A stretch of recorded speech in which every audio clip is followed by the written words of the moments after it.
Welcome to Living Local After Dark. I'm your host, Cherise Gomez. It is Friday night, and it is the Friday before back to school for a lot of kids, and must I say young adults, because we don't want to call everybody kids, because the college students are going back, high school students are going back, and our young adults in middle school, because they're young adults too. They are young adults. And I have two fabulous moms in studio, and I must say, working moms, working bosses.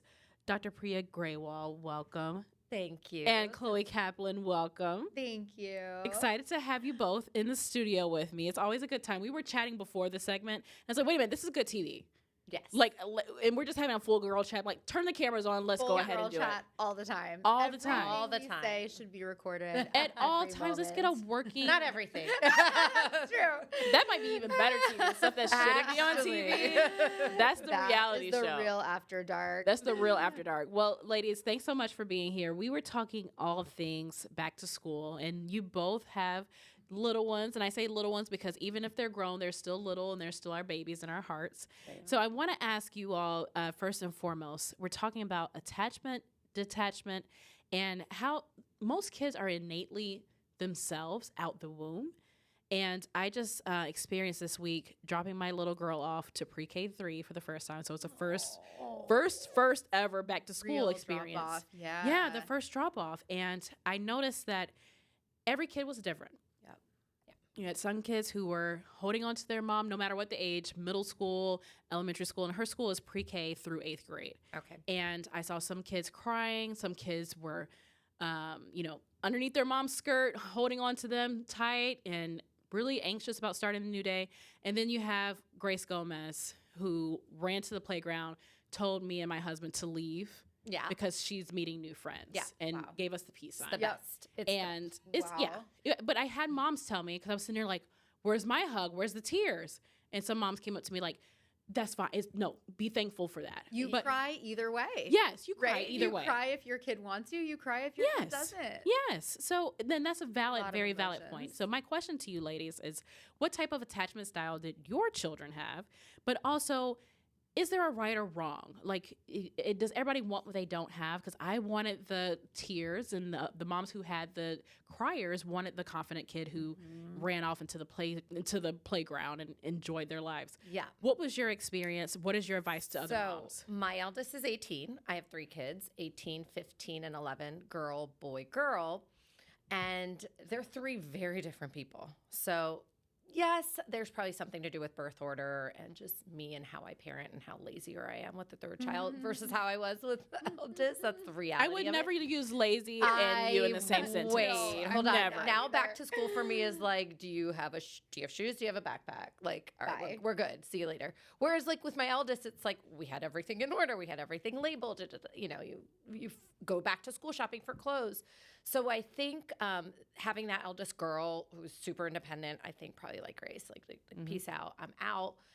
They show dependency in different ways throughout. You'll see that in the school year, and when she needs you and how she needs you will be very different than like just your leg at drop off. Whereas my son, I would have to get out of the car, physically carry him in, and that actually lasted for too long of a time, like almost through middle school, where he was like, I don't want to go. I don't want to leave you. And then my little one is a little bit of a hybrid of both. You know, she needs me sometimes, and drop off some days are bad, but most of the time she's good to go too. So I think it's all different for each child. But each one, you'll see dependency in different ways. And then my question to you, Chloe, because we've had conversations, you're a boy mom, and Kiefer is just fabulous, a fabulous little human being. And you talked about, I hope you don't mind me sharing this on air, about how him getting older and growing independence and how that can be emotional. What has that been like? Because he's a middle schooler now. Weird. You guys, he slept till 10 this morning. Yeah. And then we had to wake. That's really late for him. Yes. Right? He did not sleep for the first 5 years of his life, so this is a very He's this is a big catching up. change. He's catching up. Yes. The independence thing is it is emotional because he's my only child. He's 12. He's almost 13. He is real tall. and he's becoming his own person. I'm proud of the person he's becoming. He's really into the Beatles. He's really into Rolling Stones. He's much cooler than I was. Total but cool kid. He's like Very way cool. cooler than I was. But he needs me less. And so a couple years ago, maybe a year ago, he said, I want you to stop tucking me in at night. And that was so sad. But at the same time, I was like, great. Like, that's the age that he should have been when he said that. And so now I can have my evenings to have a cocktail and watch a true crime show by myself instead of spending an hour tucking him in. I mean, but it's still emotional. Oh, for sure. For sure. Yeah, growth is hard, right? Yeah. For all of us. Like Yeah. even I remember when you have young children, you just can't wait for them to grow up and, wipe their butts, like whatever it might be. You And can't then you're just like, wait. oh my gosh, if I don't have to do this ever again, this is amazing. Yeah. But then as they get older, you're like, wait a minute, you're going where tonight? Aren't we gonna have hang out and have dinner together? I can't even wrap my mind around this. I remember when you told me the tucking in story, and now every night when I tuck in my daughter, I'm just like, don't you ever grow up and tell me you could tuck your own self in. But it's part of the process. It's part of the process because they're growing and maturing and becoming their own little adults. So you guys have to. I tell you all the time, please walk me through this because this is a We are whole new here for world. you. We are here for all the tech. Oh. Yeah, and then they pretend like they can do it all. Yes. Right? That's the There's other that. part. Then And it's there's like, that. wait a minute, no, you really can't. And you have to let them learn how to fall. And that's so important. And like I said, I'm so grateful for the sisterhood and I the Boss Mom group. And I'm so appreciative to all the guidance you two have given me. And I'm glad we get to share it with our audience. So we're going to keep sharing with our audience tonight. And we're going to continue talking about Back to School 101. But the next segment, we're talking about being a working mom and balancing it all. And if balance really exists. Maybe not. Maybe not. Well, you guys are watching Living Local After Dark. We'll be right back. Welcome back to Living Local After Dark. It is Friday night, and I have two fabulous boss mamas in the building, Dr. Priya Graywall and Chloe Kaplan. Welcome back, ladies. Thank you. Thank you. Between each commercial break, I'm like, this is content. Let's get started. But we're talking Back to School 101, and you ladies have been there. You've done that. You've sent your kids to school. You've done the first day of school, the last day of school, and all things in between. So I want you all to help our audience get over the anxiety of sending your kids back to school. A lot of DC starts Monday. Yeah. And a lot of people have already gone back to school this week, but Yeah. we're in the trenches of back to school season. We're in it. Yes, definitely in the trenches. And then you're sending your baby to college. Yeah, So I have that's no a- idea. I need a full support group for that. Oh, we're here. We need to make dinner plans. Yes. Like the We're 3 here. days you're Yes. back. I can bring alcohol. I can't drink it, but I got you. Yeah, alcohol works. It works. does. Soon after you. Oh, I will be. I Give know, me the make up bubbly. for last Yeah. time. Give me the bubbly. So yeah, drop-offs are insane, right? Yes. Especially these type of drop-offs. I feel like September rolls in and it's like January for yes, like New Year's for Yes. moms. Yeah. Oh, for Because sure. all of a sudden it's like we're going to do this and we're going to be this organized family and it's all fake news. Your Yeah. resolutions won't Yes. kick in. Yep. But Well, it's insane. it's insane. And I'm glad you brought that up because the biggest thing I've been hearing from other moms is the overwhelm and the guilt. We always talk about mom guilt, but especially with school being back in session because there's so many obligations. Yep. And how do you balance it, especially when you're working full time, you're being a boss mom, each of you have your own businesses. So, I mean, that's a whole other level of 24/7 working. Did we both just take a deep breath? Yes, Yeah. Oh my god. We did. We both were like, that was amazing. Well, Yes, I only we do. say that because Yes, we do. entrepreneurs work 24/7. Yes. 24/7 working, but you're a mom 24/7 and Yes. for the rest of your life, Yeah. first and foremost. So how did you all balance, or is there a balance with the school obligations, with the 11 a.m. pickups, the half days, the holidays, the school project? The list goes on, and sometimes I feel like it's catered more towards a parent who isn't working than a parent who is working 8 hours a day, or entrepreneur like you ladies and working all the time. So how do you make that balance and prioritize your children when you also have, a lot of demands for your job? So much to say Me about too. this. You so go first. I'm like, no, we both do. I'm sure we could. And so for me, it's not 100% attendance that's realistic. It's just I'm not going to be at every little thing. I can't. I have patience. I do try to work around that. You know, there's a few things that I think are important. And for those important things, we'll show up. My husband and I try to balance it. I think it changed a little bit when COVID hit and a lot of people were able to work from home and adapt their schedules. So I do see that there are more parents that come to events than they used to when my older one was growing up. But I do, like, I've been room mom before. I've done PTA stuff before. I pick the easiest role, the least amount. I also have other moms that are working, or maybe some that are not working, that fill me in, that fill in the gaps. I try to find out who else wasn't there so I can talk to my child about that. Like, hey, guess what? Chloe wasn't there either. You know, Kiefer's mom wasn't there.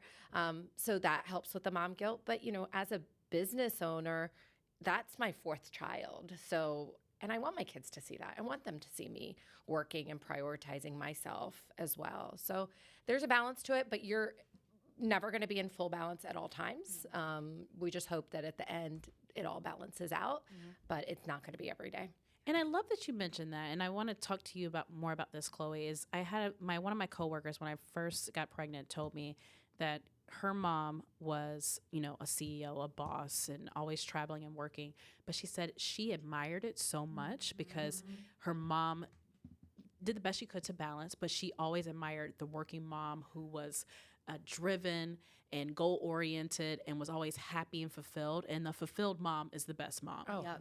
And Absolutely. everyone wants to say, "Oh, this is the best mom." That's it, but fulfilled, whatever that means fulfilled. for you, It's whatever that means for fulfilled. you. And I think what you were just saying about showing up to every event and not showing up to every event, I wanted to offer a teacher perspective of that because I taught kindergarten for years. And the parents that would come to certain events but bring their full selves to those events were the most fulfilled parents. It wasn't the parent that showed up at every single school event, of which there were hundreds, coming in frazzled and looking like they hadn't had a moment to themselves.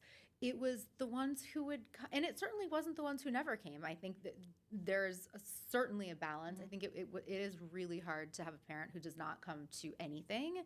But the ones who came in between thoughtfully and selectively and showed up and could have that FaceTime with the teacher so that I could get to know them and that really brought their full self in that moment, those were the parents that seemed the most fulfilled. Oh, that's great. And That's I've really good. tried to Yeah. bring that into my own parenting. I was Yeah. a teacher before I was a parent. But I hope that helps someone listening today. Yeah. There's someone right across from me. That helped. Because teachers can really tell. You don't have to feel like you have to show up for everything for the teacher because you're not going to show up as the best version of yourself. Yeah. And sometimes as an adult, when you go into these classrooms and you're analyzing who's friends with Grace today and who's friends with, Kiefer today, it's not as healthy as it could be for your child too. So Yeah. I think sometimes doing too much there is not great parenting Totally. for yourself or your child. Totally. Completely agree. I feel like you ladies have given parents so much grace, and I've got to just push this all around Beyonce's internet because what you just said as a teacher's perspective is so rich because I feel like we don't think about the teacher's perspective because the teacher can see because they were on the outside looking in. Oh, you can see everything. You can see everything. You can see everything. So I'm so glad you said that, Chloe. I hope and that's helpful. Priya, thank you so much. Like I said, I'm just like, all of this is kind of selfish. I'm like, oh, yes. This is is so good funny. for I me. heard a teacher say once, like, oh, don't believe everything your child says about us in the classroom because I don't believe everything they say about you guys at home. So teachers' perspectives are the best. I believed everything I heard about There's home. some juicy tea in that kindergarten classroom, I'm sure. Hear it Oh, yeah. all. Oh, Yeah. boy. I'm Well- sure Kiefer's teachers have had their own fair share of I fun. know my So what kids goes around comes Yeah, around. there's a lot. I'm sure Grace is talking about mommy taking her lashes off when she gets home. all the fun stuff. What lashes? What These are lashes? These are yours. natural. These are natural. Well, you know what's natural is the chemistry in this room, and we're going to be right back because we're talking all things hacks, tips, and tricks from these two boss amazing moms. Stick with us. You're watching Living Local After Dark. Welcome back to Living Local After Dark. It is Friday night, and I am in the studio with two amazing ladies friends of the show, Dr. Priya Graywall and Chloe Kaplan.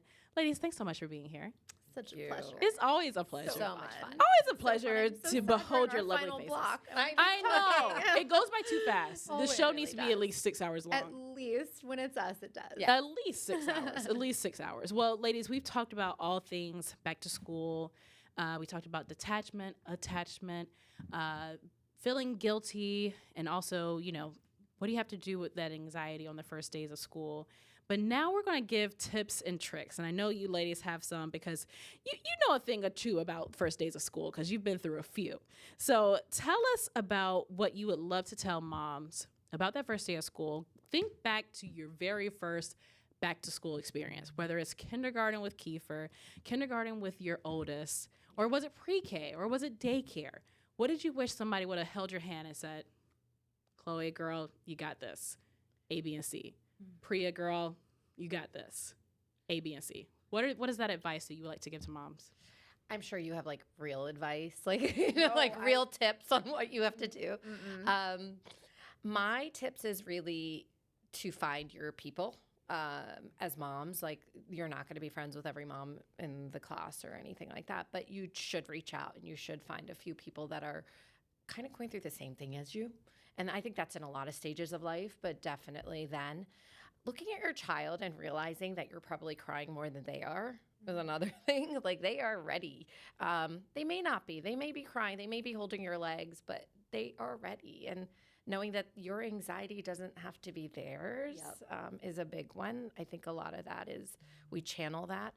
Being prepared with things. Things will come up, but, like for instance, one of the tips that I give, and I do still, is that I'll get like 2 water bottles. I'll get double of everything because your child is going to lose stuff.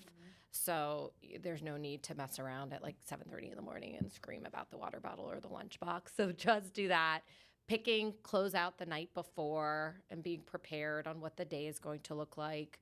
I got the skylight calendar, you guys, but it's also my children are a little bit older, so we all put our things on that calendar. I don't know what that It looks is. fab. I've had all the apps. I love it. I've seen all the And it's ads on- for it. Yes. I'm gonna Yeah. get all the ads after we. Yeah. leave. Keep saying well, I'm gonna try Skylight Great. calendar. Yeah, exactly. Perfect. Yeah, so I got it. Okay. Black Friday shopping last year, and it's actually been really good because on Sunday we all look through the week and say, "This is what Mommy's doing." Mommy has to go to DC News now with Sharice on Friday from 3 to the 4, so highlight she of can't everyone's can't drop me off into my fantasy football draft, things like that. So realistically, as your kids get older, I think sharing that and understanding each other's calendars is a big deal.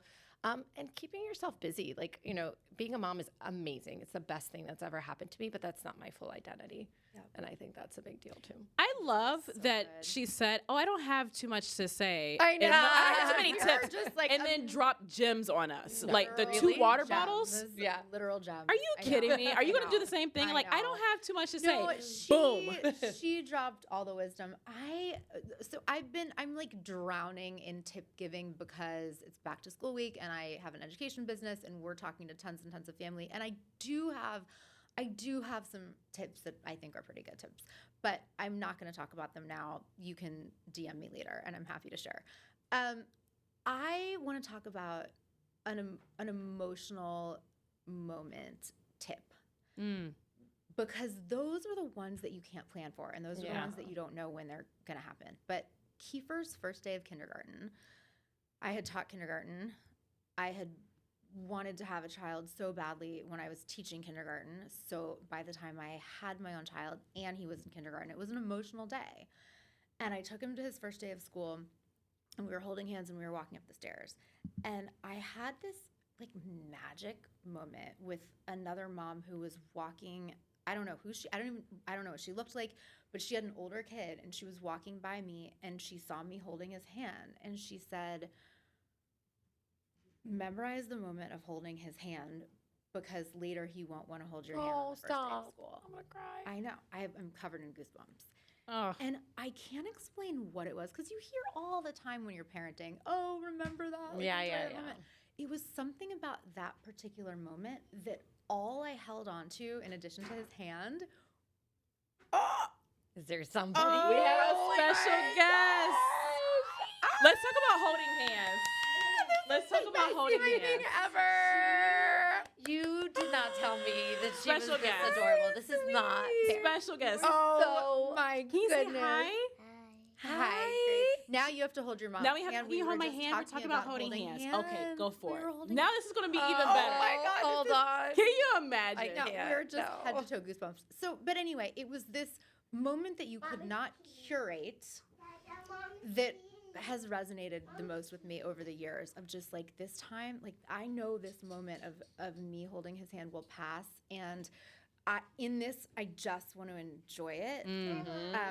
I don't know what kind of tip that is, but it's really No, but just like being in the moment. Embrace that. No, it's literally being in the moment. I last week put my 18-year-old daughter in my lap and hugged her. Oh my goodness. And someone said to imagine, like, oh, you know, your eldest as a toddler or something like that. And I was like, oh my gosh. And if I could have one more night with her as a toddler, I was like, come here, my toddler. Do you guys want me to cry on this show? I love it. Just being in the moment. I love it. Yeah. Baby. Well, here we go. So, Yeah. Grace, we're talking about how it's important for mommies to always hug their babies and hold their hands. And there's a baby in mommy's that belly. baby. She said she's not the baby. This is the baby. This is the baby. Oh, you're the big She's girl. the big girl. Can you tell everybody how your first days of school were? Yeah. What's this? This is the microphone. Say, I had a good day? Did you have a good day? Yeah. Okay. Well, ladies, I had to bring in my first day of school. This is why you have to have multiple shirts, because accidents happen. Accidents happen. But 2 shirts, 2 water bottles. all the Lunch things. boxes, sweaters, jackets. all the things. But before we go, we have just a few more seconds left. How do we follow the two of you? My name's Dr. Priya Graywall. My Instagram is at Spring Valley Dental DC. I don't share a lot of mom tips on there. Maybe I should. Why not? But I do have wonderful events that I hope co-host. We're doing something for breast cancer coming up. One of my friends is spearheading a new thing, actually, which will be wonderful for moms. It's called She Rex. And it's recommendations for moms and friends, kind of like next door, but with your friends. So yeah, we'll be there, and I'll be promoting all of that. I love it. I love it. And I'm Chloe Cap on Instagram, and More I Learning on Instagram is my business account. And really, I do have other tips, so I just had to share an emotional moment with that one. But please holler at me, and there's more where that came from. Yay! And both of you do amazing things. If you're not following them, do yourself a favor and please do it. And that's our Friday night show. Well, excuse me, ma'am, you can't touch everything. My co-host had to leave because she's trying to take us off the air. She can. She's running it. Yeah, she's running the booth. She's running the booth. But ladies, thank you so much. I know we had to bring in so much fun. a little first day of schooler. So, ladies, thank you again for your time tonight, and hope everyone has an amazing weekend. And good luck to all the students starting school next week. Yeah, happy happy first day. Have a good night, everybody.